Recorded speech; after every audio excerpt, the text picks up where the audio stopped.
The war on drugs, no stranger to some people here in New England. One man's fight to beat cocaine and save his own life.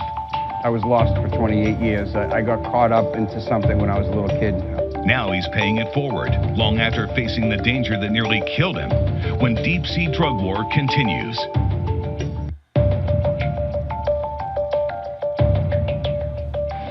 When the Coast Guard takes down those drug smugglers, it's easy to focus on the dramatic images, the helicopters shooting out the engines of the drug boats if the smugglers don't stop, or the crews loading up the tons of cocaine.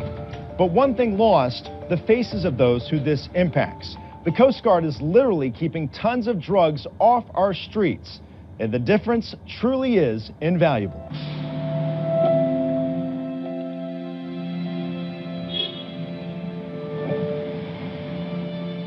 It's been a long journey for Paul Hammersley. It's a book. A book that he's still writing, yet he can't forget so many of the chapters lost. I was lost for 28 years. I got caught up into something when I was a little kid. I was 9 years old. And I like to say that I woke up when I was 37. Paul was 9 years old when he was first exposed to drugs. His life changed. There's not many memories, but just a path of destruction. That path largely included cocaine use in the 80s, when it was the drug of choice for so many people. It was everywhere.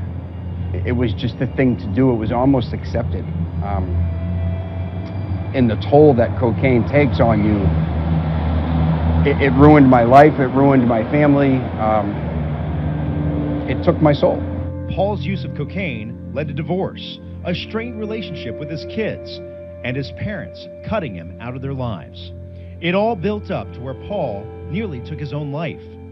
Hammersley says the outlook on drug use now is so much different than the 80s, including the level of law enforcement. He applauds the Coast Guard for its stepped-up role in keeping drugs from reaching U.S. shores, and wonders how life might have been like in the 80s had the law enforcement been what it is today. People weren't dying and overdosing. It was a different time, but to your question, it would have made a huge difference if they were doing that then in my life. His life now is different. He's remarried and he's helping others. Hammersley now leads this program, Malden Overcoming Addiction. It teaches people how to help others deal with addiction.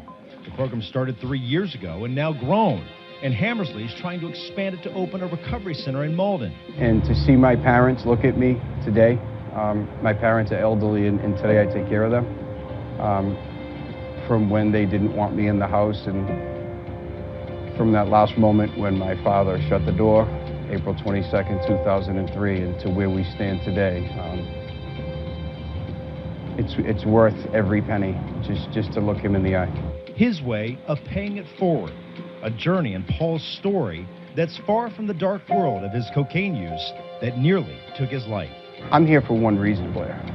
I'm here to help people. I don't know why I was chosen to not end up gone or end up a statistic. But I believe I'm here for one reason and one reason only, and that's to pay this forward. And he certainly is. Paul is also working on securing government funding for that recovery center.